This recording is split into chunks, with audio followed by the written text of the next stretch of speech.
오늘 말씀의 제목은요, 우리는 무엇을 쌓고 있습니까? 오늘 말씀의 제목은 우리는 무엇을 쌓고 있습니까? 라는 주제를 가지고 우리 함께 말씀을 나누고자 합니다.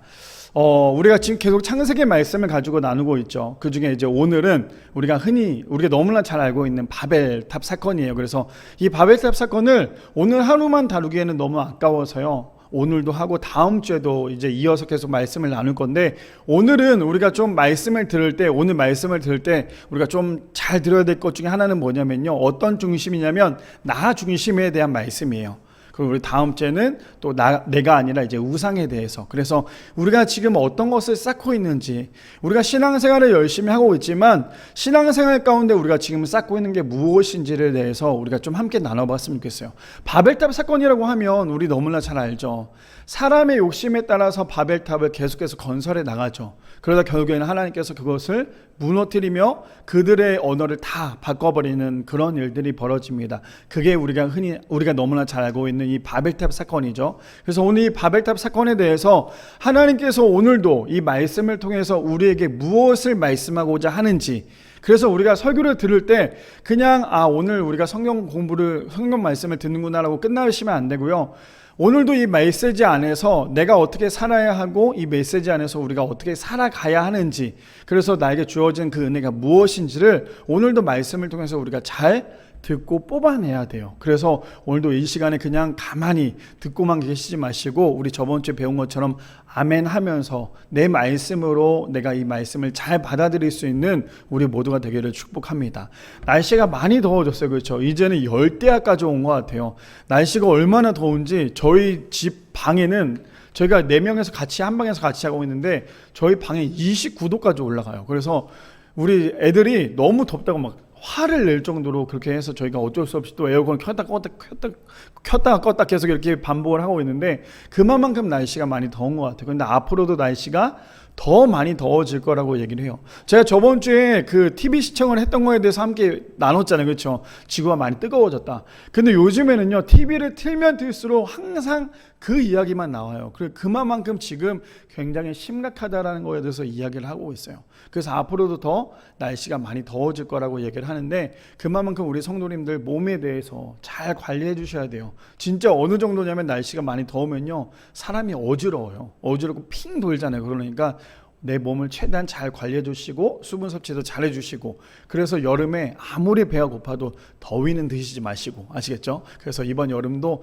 정말 뜨거운 여름만큼이나 성령의 충만함으로, 성령의 뜨거움으로 이번 여름도 우리가 승리할 수 있는 우리 미라리 성도님들 되시기를 축복합니다.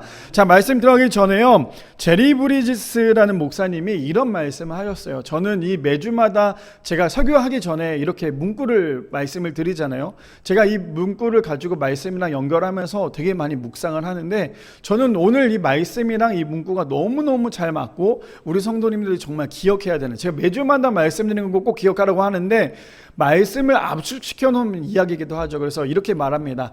하나님이 명하신 진리의 길이 아니라 자기의 길이 옳다고 하며 고집하는 것이 죄의 핵심이요 본질이다. 와, 저는 이번 한 주 동안에 이 말씀을 얼마나 많이 묵상했냐면, 제가 오늘도 여기 강단에 서기 전까지 혼자서 찬양을 들으면서 혼자 계속 묵상했던 것 중에 하나가 뭐냐면요, 내가 한 주일 동안에 은혜가 되지 않으면 내가 어떻게 성도님들에게 은혜를 끼칠 수 있겠냐라고 생각을 많이 했던 것 같아요. 그래서 한 주일 동안에 굉장히 은혜에 대해서 많이 사모했고, 내가 오늘도 말씀을 준비하면서 하나님께 어떠한 말씀을 가지고 우리 성도님들에게 정말 따끈따끈한 복음을 전할 수 있을까라고 생각을 하다가 이 문구가 저에게는 한 주일 동안에 굉장히 많이 묵상하게 되었던 것 같아요. 하나님이 명하신 진리의 길이 아니라, 우리가 흔히 말하는, 항상 하는 말이 있잖아요. 내가 이 정도? 또 내가 하는 게 다 맞다라고 생각을 하지만 사실은 하나님이 명하신 길이 아니라요, 자기 길이 옳다라고 고집하는 것이 죄의 핵심이고 본질이래요. 그래서 우리가 이 인생은 내 중심의 생각대로, 내 중심대로 살아가면 그것은 결국에 죄의 핵심이고 본질이 될 수밖에 없다는 거예요. 오늘 등장하는 바벨탑 사건이 바로 죄의 핵심이고 본질되는, 사람의 고집대로 살아간, 그래서 저는 이번 한 주 동안에 그렇다면 나는 과연 저 말씀대로 어떻게 살아가고 있었을까. 근데 저도 여전히 똑같더라고요. 똑같이 저도 여전히 저의 고집 때문에 계속 하고 있는 게 죄의 핵심이고 본질에 대해서만 계속 묵상하게 되더라고요. 바라기는 우리 성도님들, 우리가 살면서 부탁드리는 건 하나님보다 앞서지 마세요. 하나님보다 앞서면 그게 죄예요. 하나님보다 앞서고 내가 내 생각대로 내 고집대로 사는 건 그게 진짜 죄거든요. 제가 이번 한 주 동안에 살면서 우리 교회 성도님 누구라고 말씀 안 드리지만 우리 교회 성도님이랑 카톡을 이제 메시지를 보내면서 그런 얘기를 하다가 마지막에 그 성도님이 저에게 얘기했던 게 뭐냐면, 그래서 목사님 제가 말씀을 읽어야겠어요 라고 얘기를 했어요. 저는 그 이야기가 너무너무 감사했어요. 우리가 살아가면서 말씀을 읽어야 된다는 걸 우리가 깨닫는 순간 내가 진짜 내 인생에 한계가 왔구나라는 걸 알 수 있거든요. 근데 아직도 여전히 내 인생 가운데 한계가 왔구나라는 것을 모르고 하나님의 말씀을 읽지 않고 살아간다는 게 바로 뭐냐?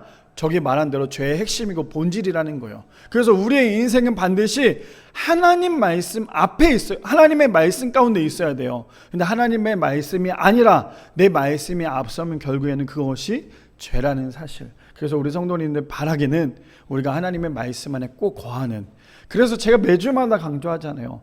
한 주에 하나님의 말씀을 좀 읽자고요. 하루에 한 장 읽는 게 너무너무 힘들면 일주일 동안에 한 장이라도 좀 읽으세요. 그래서 하나님의 말씀이 우리가 어떻게 살아가야 될지는 우리는 알 바를 모르잖아요. 근데 하나님의 말씀은 우리가 어떻게 살아가야 되는지에 대해서 너무나 자세하게 말씀하고 계세요.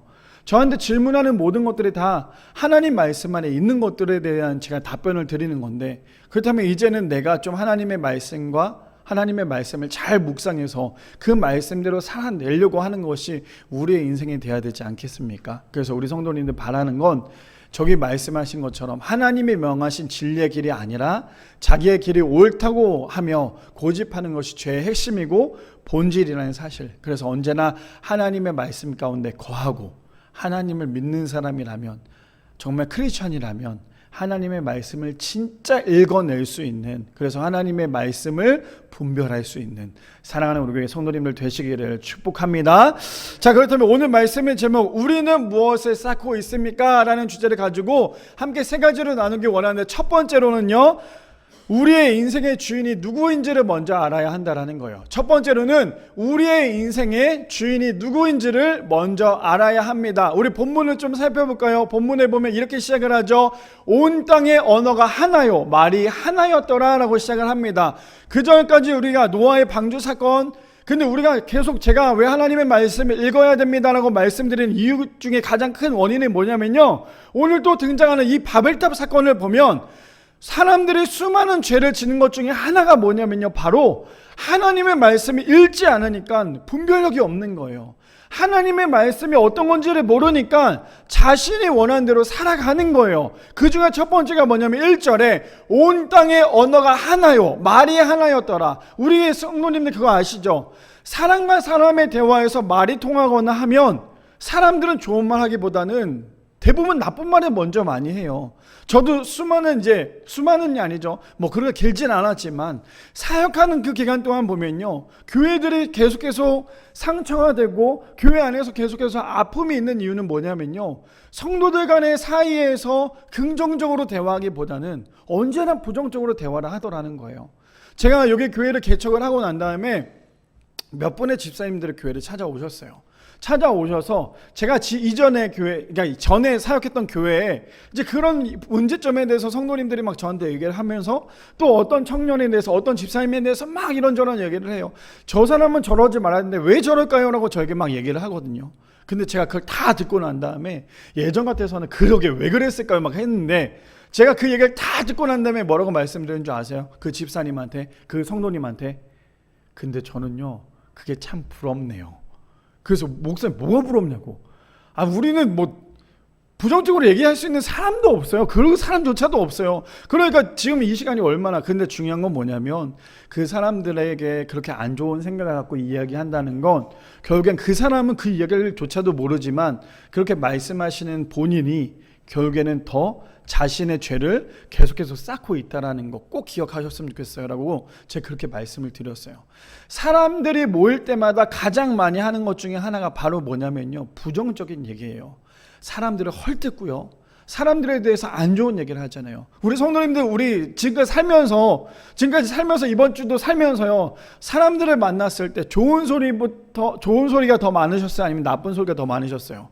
보통은 대부분 사람들을 만나면 나쁜 소리를 더 많이 하지 좋은 소리를 더 많이 하네요. 와, 내가 아는 사람이 있는데 그 사람 너무너무 좋아요, 너무너무 괜찮은 사람이요가 아니라, 진짜 그 사람 최악이라고, 그 사람 만날 때마다 정말 그 사람 너무 싫다고. 저희도 이제 그 모임이 있어요. 목사님들 모임이 있는데, 목사님들 모임 할 때마다 항상 마무리는 한 사람에 대해서 꼭 이야기를 해요. 그것도 참 좋은 얘기는 아닌데, 우리가 그동안에 너무 많은 상처가 있었기 때문에 결국에 그 사람의 이야기를 마무리를 짓는 경우도 많다라는 거예요. 그러니까 우리가 살면서 결국에는 어때요? 좋은 말보다 나쁜 말을 많이 한다라는 거죠. 근데 오늘 1절에 보니까 온 땅의 언어가 하나요, 말이 하나였더라. 사람들이 말이 너무너무 잘 통하니까 그들에게 좋은 소리로, 이게 좀 은혜가 쌓여야 되는데, 온 땅의 언어와 말이 하나가 되니까 그들이 했던 행동은 뭐냐면요, 죄가 들어와요. 그리고 좋은 것보다 나쁜 걸 먼저 하죠. 사람의 심리는요, 자극적인 걸 계속하기를 원하지 자극적이지 않는 거는 좋아하지 않잖아요. 우리가 언론만 봐도 그렇잖아요. 자극적인 걸 계속 강조하잖아요. 근데 1절에 보니까 온 땅의 언어가 하나고 말이 하나였더라. 그러면서 시작이 되죠. 어떻게 시작이 돼요? 이에 그들이 동방으로 옮기다가 시날 평지를 만나 거기 거류하며, 저 2절에 보면요, 어디에 도착을 했대요? 시날 평지에서 만났대요. 시날 평지라고 하면요, 우리 성도님들 너무너무 좋은 땅이에요. 정말 강이 흐르고 사람들은 살기에 너무너무 좋은 땅이 바로 저 시날 평지거든요. 사람들은요, 제가 이 말씀을 계속 묵상하면서 저 단어에 대해, 저 말씀에 대해 어떤 생각을 가졌냐면 딱 요거 하나인 것 같아요. 사람은요, 배가 부르면 하나님을 찾지 않아요. 아세요? 정말 배가 부르잖아요. 내가 가진 게 많잖아요. 내가 풍족한 게 많잖아요. 그러면 하나님을 찾지 않아요. 어떤 말이냐? 어떤 말인지 이해되시죠? 어떤 말이냐면, 사람은 항상 좋은 곳에 있으면요, 내가 시간이 여유가 생기면요, 나쁜 행동을 한다는 거예요. 내가 여유가 있는 삶은요, 물론 여유가 있다고 해서 무조건 다 나쁜 걸 한다는 건 아니지만, 내 삶 가운데 여유가 있고 내가 너무너무 지금 내 삶 가운데 그런 게 있다면요, 꼭 사람이 나쁜 생각을 하는 경우가 많다라는 거예요. 지금 한국교회, 저는 정말 한국교회에 대해서 막 이렇게 이런저런 얘기하고 싶지 않지만 지금 너무나 안타까운 일들이 벌어지고 있어요. 너무나 안타까운 일들이 벌어지면서 목사라면요, 저는 그런 생각을 해요. 그거에 대해서 헐뜯는 것도 잘못된 거지만 중요한 거는, 죄를 지었던 그분이 있다면 그분은 반드시 어떻게 해야 되냐면, 목사잖아요.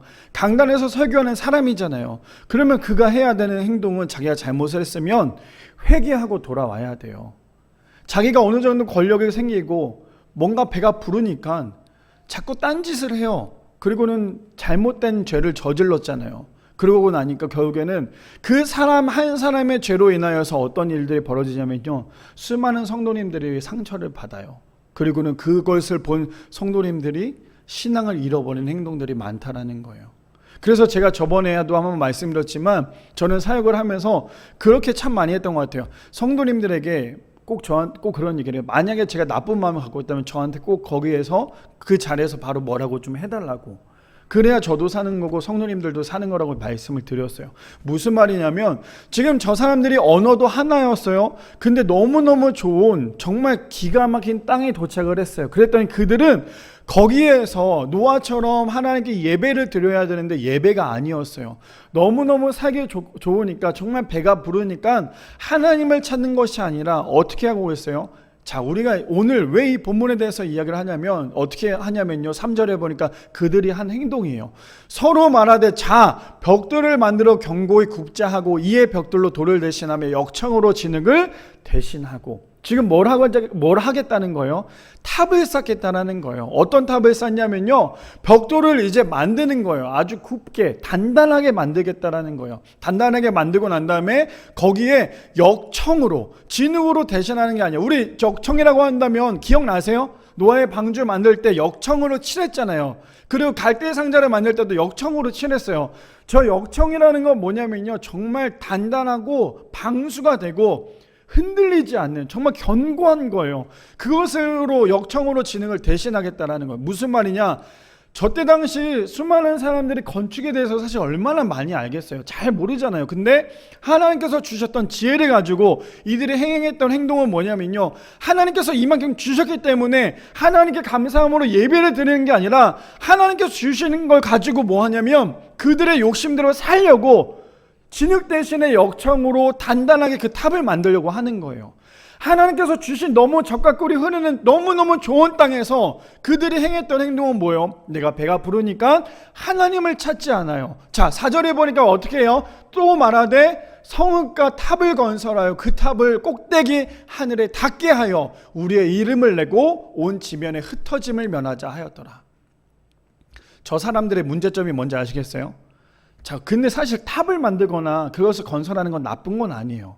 근데 그들의 행동은 뭐였냐면, 그들이 나쁜 행동은 4절에 보니까 그 탑 꼭대기를 하늘에 닿게 하고 우리의 이름을 내고 해요. 무슨 말이냐? 하나님이 중요한 게 아니었어요. 내가 그만큼 살아왔던 거. 자, 우리 성도님들 이거 한번 기억해 보세요. 지금 우리가 인생 가운데 살아오면서, 우리 성도님들 지금까지 살아오면서 뒤를 돌아봤을 때 우리는 어떻게 살아온 인생이에요?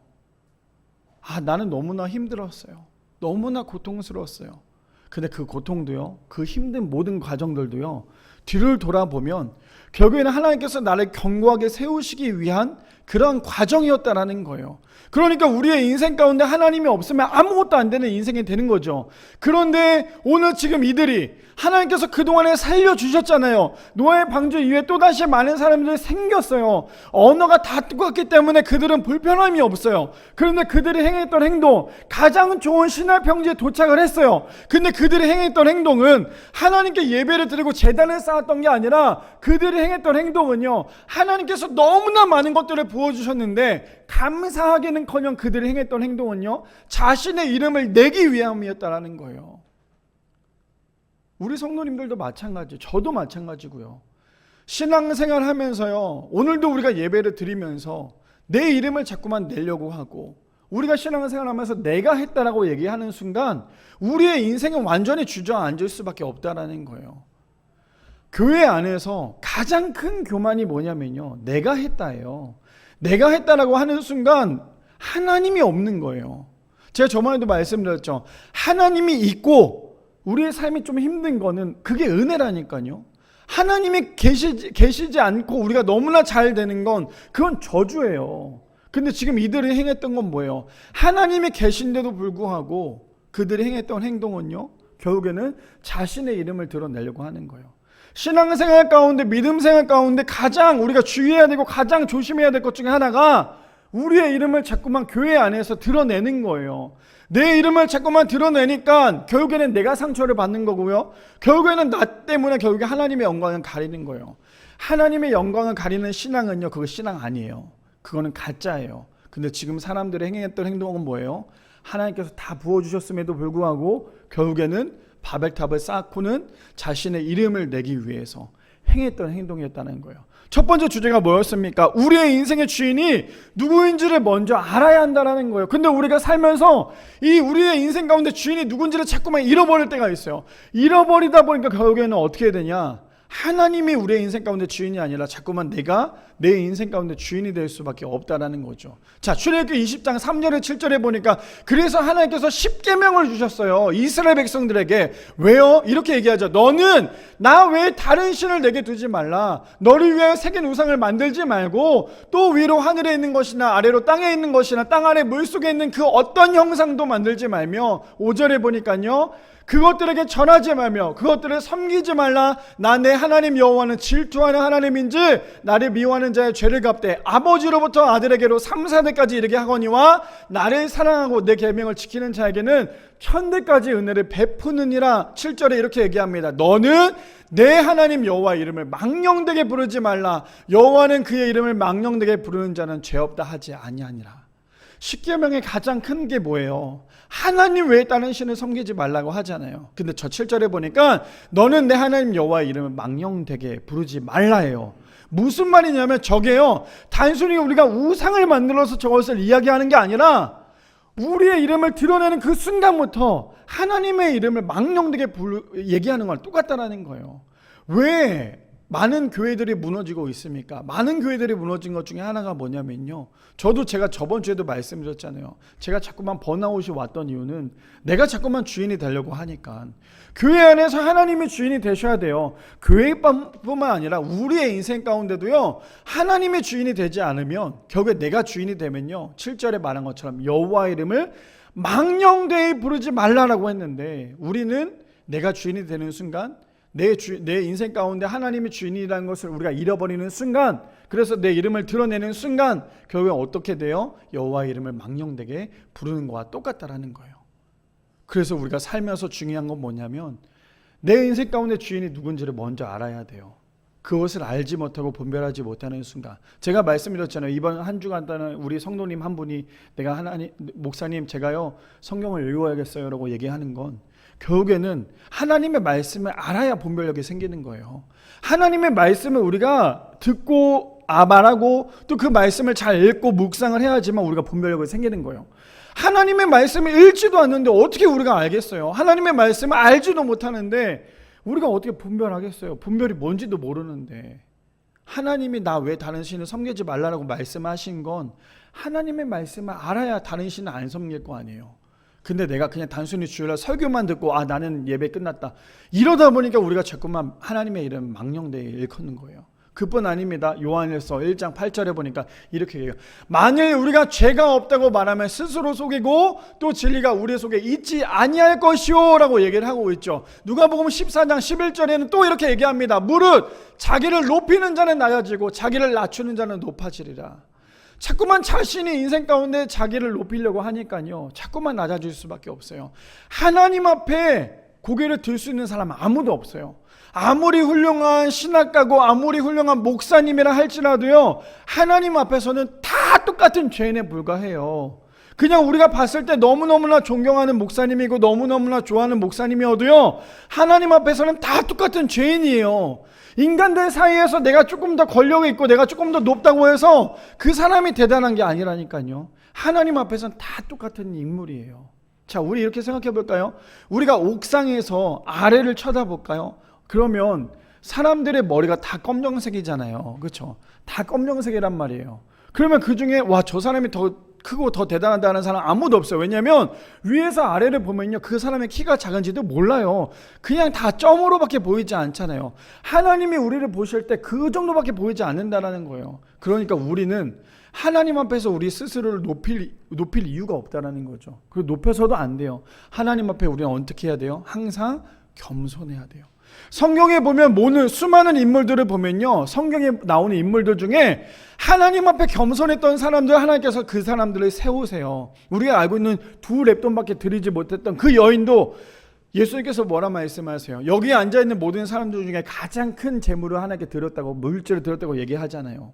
그 사람은 정말 많은 것을 드려서 드린 게 아니라 주님 보시기에 합당했기 때문에. 그래서 우리는 스스로 어떻게 해야 돼요? 점점점 더 낮아져야 한다라는 거예요. 고린도전서 11장 29절에 이렇게 얘기합니다. 주의 몸을 분별하지 못하고 먹고 마시는 자는 자기의 죄를 먹고 마시는 것이니라.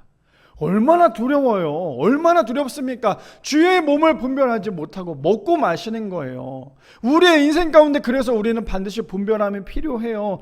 그래서 제가 자꾸만 하나님의 말씀을 읽으십시오라고 얘기하는 게 바로 우리가 알지 못하면 결국에 뭐예요? 우리는 자꾸만 죄를 먹고 마실 수밖에 없다라는 거죠. 요한삼서 1장 11절 말씀에 이렇게 얘기합니다. 사랑하는 자여, 악한 것을 본받지 말고 선한 것을 본받으라. 선을 행하는 자는 하나님께 속하고 악을 행하는 자는 하나님을 배웁지 못하느니라. 얼마나 두려운 말씀인지 아시겠어요? 선을 행하는 자는 뭐래요? 하나님께 속했지만 악을 행하는 자는요, 아예 하나님을 뵙지를 못한대요. 저 말씀을 우리가 오늘 이 바벨탑 사건으로 비교를 해보면 똑같다라는 거예요. 뭐예요? 사랑하는 자여, 악을 본받지 말라라고 얘기를 해요. 근데 지금 바벨탑 사건의 사람들, 바벨탑 사건의 문제만이 아니에요. 성경 전체를 봐도요, 사람들이 항상 악을 본받으려고 해요. 선을 본받을 생각이 없거든요. 그러다 보니까 자꾸만 무너질 수밖에 없는 거죠. 그러다 보니까 뭐라고 얘기해요? 악을 본받지 말고 선한 것을 본받으라. 선을 행하는 자는 하나님께 속했지만 반드시 반대로요, 악에게 속한 사람은요 하나님을 뵙지를 못한대요. 이해되십니까? 하나님의 말씀이 얼마나 두려운 건지를. 그래서 우리는 어디에 속해야 돼요? 선에 속해야 돼요. 그 선이 뭡니까? 하나님께 속해야 된다는 거예요. 그러기 위해서는 우리 첫 번째 주제가 그거였잖아요. 우리의 인생이 누구인지, 우리 인생의 주인이 누구인지를 먼저 알아야 한다는 거예요. 바라기는 우리 모든 성도님들, 우리가 자꾸만 쌓고 있는 이 모든 것들, 여전히 우리는 지금, 우리 성도님들은 지금 무엇을 쌓고 계십니까? 여전히 나라는, 내 존재라는 것을 자꾸만 하나하나 쌓아서 하나님께 닿으려고만 하고 있으신지, 아니면 여전히 나는 자꾸만 하나님 앞에 여전히 나는 죄인입니다라고 고백하고 있는 우리의 삶인지, 그래서 우리는 자꾸만 선을 따라가려고 하는지 아니면 여전히 악을 따라가려고 하는지를 잘 분별하여 우리의 주인이 누구신지, 그래서 우리의 주인이 하나님이심을 먼저 안다면 하나님의 뜻대로 사랑하고 분별해 낼 수 있는 사랑하는 우리의 성도님들 되시기를 축복합니다. 두 번째입니다. 두 번째는 이렇게 얘기를 하고 있어요. 죄를 막기 위한 하나님의 예방주사는 은혜라는 거예요. 두 번째로 죄를 막기 위한 하나님의 예방주사는요, 은혜입니다. 우리 본문 볼까요? 창세기 11장 5절에서 7절에 보니까 여호와께서 사람들이 건설하는 그 성과 탑을 보려고 내려오셨더라. 여호와께서 이르시되 이 무리가 한 족속이요 언어도 하나이므로 이같이 시작하였으니 이후로는 그 하고자 하는 일을 막을 수 없으리로다. 자, 우리가 내려가서 거기서 그들의 언어를 혼잡하게 하여 그들이 서로 알아듣지 못하게 하자 하시고, 자, 우리가 저 5절에서 7절까지 말씀을 보면요, 사람이라는 존재가 얼마나 연약하고 얼마나 약한지를 우리가 알 수 있어요. 아무리 자신이 대단하다 할지라도요, 아무리 자신이 벽돌을 잘 만들고 역청을 잘 칠해서 아무리 멋지게 탑을 쌓는다 할지라도 딱 하나거든요. 하나님께서 굳이 그 바벨탑을 부시지 않아도 한 가지만 하시면 끝났어요. 그게 뭐예요? 그들의 언어를 혼잡하게 만드는 거예요. 우리의 인생은 정말 아무것도 아니에요. 우리의 인생은요 대단하지 않아요. 우리의 인생은 정말 아무것도 아니거든요. 근데 하나님 앞에서 항상 비춰봐야 돼요. 우리가 외출을 하기 전에 거울을 보잖아요. 왜 거울을 봅니까? 내가 얼굴에 뭐가 묻었는지, 오늘은 좀 잘했는지에 대해서 보고 나가잖아요. 왜요? 내 모습을 봐야 되잖아요. 근데 우리의 인생 가운데 하나님의 말씀을 내 인생 가운데 자꾸만 비춰보지를 않아요. 그러니까 내가 지금 올바르게 살아가고 있는지 아닌지조차도 모른다는 거예요. 근데 우리가 아무리 대단한 사람이어도요, 언어 하나만 틀리게 해버리면 끝이 난다는 거예요. 아무리 사람이 완벽하게 바벨탑을 쌓는다 할지라도요, 하나님께서 그 안에서 아무것도 하시지 않았어요. 그들의 언어만 바꾸셨을 뿐이에요. 그랬더니 어떻게 돼요? 그들이 흩어져 버려요. 그게 사람의 모습이거든요. 근데 우리가 뭐가 잘났다고 하나님 앞에 교만하게 고개를 들고 우리가 뭐가 잘났다고 자꾸만 나의 것을 쌓고 계실까요?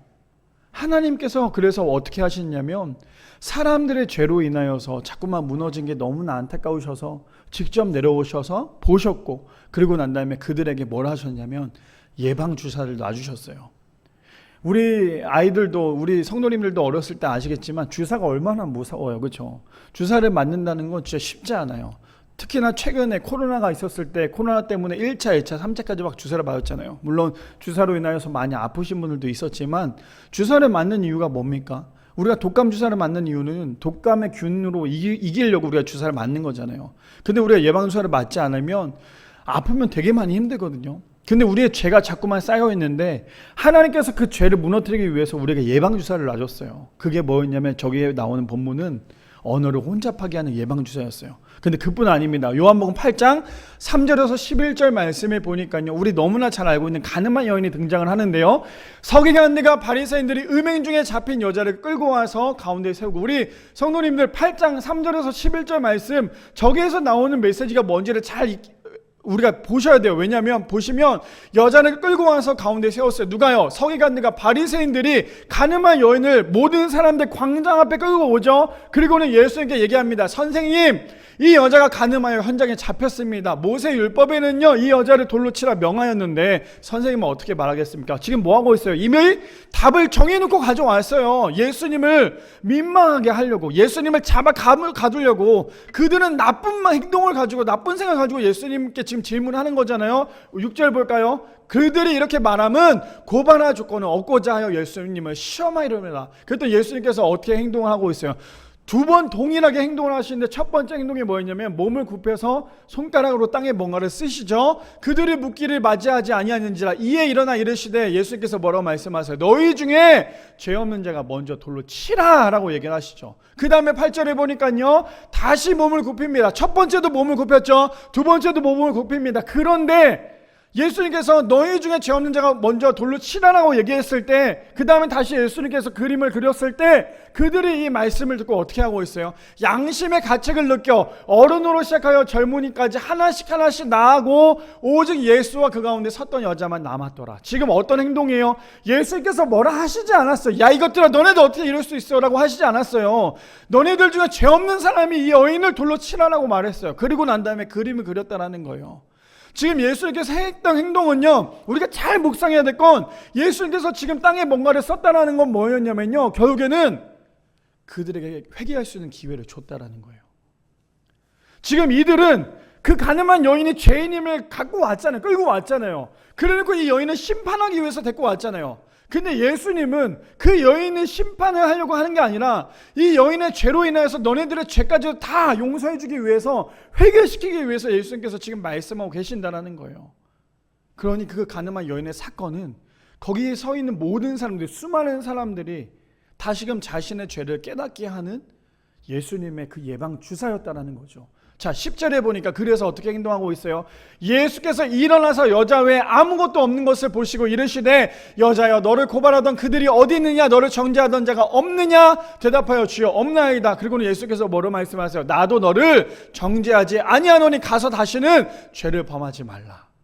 예수님의 은혜가 어떤 건지 아시겠어요? 예수님의 은혜는요, 지금 이 가늠한 한 여인을 통하여서 너네들 수많은 죄인들, 너네들을 다시금 회개하게끔 기회를 주시는 거예요. 당장 지금 거기서 예수님께서 뭐라 하실 수 있었지만 그림을 그렸다라는 것, 예수님께서 땅에 뭔가를 썼다라는 건 너네들 다 다시 한 번 더 생각해봐. 니네들이 얼마나 잘못하고 있는지. 예수님의 예방주사는 뭐였냐면 그 여인을 통하여서 다시금 그들이 돌이킬 수 있도록 기회를 주셨다라는 거예요. 자, 근데 그뿐 아니에요. 우리가 너무나 잘 알고 있는 사도행전 9장에 보면 사도 바울이 회개하기 전에 등장한 모습이 나오죠. 사울이 주의 제자들에 대하여 여전히 위협과 사기와 등등하여 대제사장에게 가서 다메섹 여러 회당에 가져가 공문을 청하니 이늘 만일 그 도를 따르는 사람을 만나면 남녀를 막론하고 결박하여 예루살렘으로 잡아오려 함이니라. 3절에 보니까요, 사울이 길을 가다가 다메섹에 가까이 이르더니 호련히 하늘로부터 빛이 그를 둘러 비추는지라. 지금 어떤 상황인지 아시겠죠? 예수님을 믿는 사람들을 지금 잡아다 오게 가두려고 했는데 그가, 사도 바울이 누구를 만나요? 다메섹에서 예수님을 만나죠. 땅에 엎드려 들음에 소리가 있어 이르시되 사울아 사울아 내가 어찌하여 나를 박해하느냐. 예수님의 말씀이 딱 하나였어요. 뭐였어요? 사울아 사울아 어떻게 네가 나를 박해하느냐. 지금 예수님께서 그 말씀이었어요. 이 말씀과 좀 전에 그 얘기, 죄 없는 자가 돌로 치라, 예수님의 이 말씀이 그들의 인생을 완전히 바꿔놓는 사건이었어요. 근데 사도 바울에게는 뭐라고 얘기해요? 어찌 나를 박해하느냐.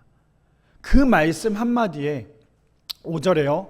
대답하여 주여 누구시니까 이르시되 나는 내가 박해하는 예수라. 이 말씀 한마디에 사도 바울의 인생은요, 예수님을 잡아 죽이려고 했던 그 사도 바울의 인생은 20절에 즉시로 주님을 만나니까요, 주님을 진짜 만나니까 즉시로 각 회당에서 예수가 하나님의 아들이심을 전파하죠. 아까 전에 그림을 그렸던 가늠한 여인을 앞에다 냅두고 돌을 들고 있었던 그 모든 사람들도 예수님을 만나니까, 예수님께서 죄 없는 자가 돌로 쳐라라고 얘기하니까 예수님을 만나니까 그들이 다시 돌아갔더라는 거예요. 자, 무슨 말이냐? 오늘 두 번째 주제가 무엇이었습니까? 이거였잖아요. 죄를 막기 위한 하나님의 예방 주사라는 거예요. 죄를 막기 위한 하나님의 예방 주사는 은혜라는 거예요. 하나님께서 때로는 우리가 자꾸만 죄 가운데, 죄로 인하여서 우리가 자꾸만 전진해 나갈 때가 있다는 거죠. 죄는 달콤하잖아요. 우리가 자꾸만 그 달콤한 죄를 자꾸만 지으려고 하잖아요. 이 죄는요, 어떤 거냐면 내 혼과 영이 완전히 뺏겨버려요. 그 죄는요, 내가 이것을 두려워하는 게 아니라 죄에 대해서 너무나 즐기는 게 사람의 모습이에요. 근데 그 죄 때문에 때로는 나를 완전히 하나님께서 깨부술 때가 있어요. 근데 그게 하나님 왜 나를 이렇게 아프게 해요? 그게 아니라 하나님께서 우리가 자꾸만 짓고 있는 그 죄를 막기 위한 하나님의 예방 주사라는 거, 그것이 은혜라는 거. 우리가 열심히 가다가 잘못된 길을 만났어요. 그럼 어떻게 해야 돼요? 돌아와야죠. 내가 내 생각대로 아니야, 내가 잘못 가고 있지만 저쪽 길로 가야지. 그러면 다시 그 길로 가겠지. 그 길을 가다 보면 그 길은 더 멀어져요. 저도 제가 내비게이션을 보면서, 제가 저번에도 말씀드렸지만 내비게이션을 보지만, 내비게이션을 볼 때마다요, 제 생각대로 가면 1km만 가면 되는 그 거리를 제 생각대로 내가 안다고 생각하다 보면 1km가 아니라 어느 순간 3km가 넘어버리는 그 길을 가버리는 거예요. 그게 사람의 마음이거든요. 근데 하나님께서 우리에게 우리의 죄를 막기 위해서 우리에게 때로는 예방주사를 놔줄 때가 있어요. 근데 그 예방주사가 너무나 아플 때가 있어요. 정말 죽을 만큼 아플 때가 있는데, 하나님께서 지금 칠 때, 하나님께서 지금 나에게 돌아오라고 말씀하실 때 진짜 돌아오는 게 은혜라는 거예요. 근데 여전히 하나님께서 나를 치고 있는데, 나에게 계속해서 말씀하고 계시는데, 때로는 나에게 육체를 인하여서, 나에게 물질로 인하여서, 나에게 관계로 인하여서, 때로는 나의 삶으로 인하여서 하나님께서 자꾸만 나에게 예방주사를 놓고 있는데도 불구하고 여전히 나는 그 예방주사를 깨닫지 못한다면 하나님께 돌아갈 수 있는 은혜가 없다라는 거예요. 바라기는 우리 모든 성도님들, 오늘 두 번째 주제처럼 하나님께서 우리의 죄를 막기 위해서 오늘도 우리에게 예방주사를 낳고 계신다면 그 예방주사의 효과는요, 진짜 효과는 우리가 죄로부터 돌이키는 거예요. 진짜 돌아오는 거예요. 나의 이름을 내는 게 아니라 하나님의 영광을 드러내는 게 진정한 돌이킴이라는 사실을 기억하시는 우리 모두가 되기를 축복합니다. 마지막 세 번째입니다. 마지막 세 번째 이렇게 얘기하죠. 우리의 인생의 바벨은요, 하나님만 바라볼 수 있는 기회라는 거예요. 우리의 인생의 바벨은요, 하나님만 바라볼 수 있는 기회입니다. 저기에 나오는 그 바벨은 원어가 뭐냐면요, 혼잡하다, 혼란스럽다라는 말을 쓰고 있어요. 그러니 우리의 인생 가운데 혼란스러울 때 있잖아요. 자, 우리가 살면서 얼마나 분주해요. 살아가면서 얼마나 바빠요. 제가 매주마다 주일날 우리 성도님들에게 하는 말이 있잖아요. 아, 이번 주 너무 시간이 빨랐다고. 그거 아세요, 성도님들? 벌써 6월 말인 거? 다음 주면 6월 말이에요. 우리가 시작한 지도 얼마 안 됐는데 벌써 이렇게 시간이 지나가고 있다는 거예요. 시간이 얼마나 빨리 지나가는지 몰라요. 근데 그 분주함 속에 우리가 찾아야 될 것은 누구예요? 하나님이세요. 그래서 뭐라고 얘기해요? 우리의 인생의 바벨은 하나님만 바라볼 수 있는 기회라는 거예요. 자, 본문 볼까요? 이렇게 시작합니다. 여호와께서 거기서 그들을 온 지면에 흩으셨으므로 그들이 그 도시를 건설하기를 그쳤더라. 어떻게 된 상황인지 아시겠죠? 그들이 바벨탑을 만들었잖아요. 그랬더니 하나님께서 어떻게 하셨어요? 그들을 언어를 혼잡하게 만들었죠. 그랬더니 어떤 일들이 벌어져요? 흩으셨으니까요, 그들을 온전히 흩으셨죠. 그랬더니 건설하기를 그쳤어요. 건설을 왜 못해요? 그들이 대화가 안 되잖아요. 그렇죠? 하나님께서 완전히 그들을 하지 못하도록 막으셨다는 거예요. 그러므로 그 이름을 뭐라고 얘기해요? 바벨이라 하니라. 이는 여호와께서 거기서 온 땅의 언어를 혼잡하게 하셨음이니라. 여호와께서 거기서 그들을 온 지면에 흩으셨더라라고 얘기해요. 우리의 인생 가운데 분주할 때 있죠. 혼란스러울 때 있고 혼잡할 때 있어요. 아, 이거 너무너무 힘들어, 이거 너무너무 어려워 할 때마다 우리가 해야 될 것은요, 하나님을 떠나는 게 아니에요. 와, 하나님, 내가 하나님 믿고 있는데 이럴 수 있어요? 내가 하나님 믿고 있는데 진짜 이럴 수 있습니까? 이렇게 해서 하나님을 떠나는 건, 그건 끝이에요. 근데 우리의 인생 가운데 혼잡할 때 있고 혼란스러울 때 있어요. 너무너무 분주하고 너무너무나 아플 때가 있어요. 그럴 때 우리가 찾아야 될 것은 하나님이시라는 거예요. 아니, 목사님, 그럼 목사님은 하나님 찾으세요? 저도 하나님 찾으려고 정말 노력 많이 해요. 그러면서 하나님한테 항상 물어보잖아요. 주님, 이거 맞아요? 하나님, 이거 맞아요? 하나님, 오늘도 이거 살아가는 게 맞아요? 계속해서 물어보잖아요. 오늘 조금 이따 우리가 함께 적용 찬양 때 하겠지만, 제가 이 찬양을 정말 부를 때마다, 들을 때마다, 저는 일을 할 때마다 이 찬양을 들을 때마다 정말 눈물이 하염없이 나와요. 그냥 막 하다가도 갑자기 이 찬양이 나오면 저도 모르게 막 눈물이 나거든요. 조금 이따 이제 어떤 찬양인지를 같이 부르겠지만, 우리가 살면서 하나님께 주어진 우리의 모든 삶 가운데 우리가 자꾸만 혼란스럽고 혼잡한 그 순간 가운데 자꾸만 세상을 찾으려고 하다 보니까요, 우리의 인생은 하나님으로부터 떠날 수밖에 없어요. 그런데 우리의 인생 가운데 혼잡하고 혼란스러운 그 순간 가운데, 우리의 인생의 바벨 같은 순간 가운데, 그때 하나님을 찾을 수 있는 기회라는 거예요.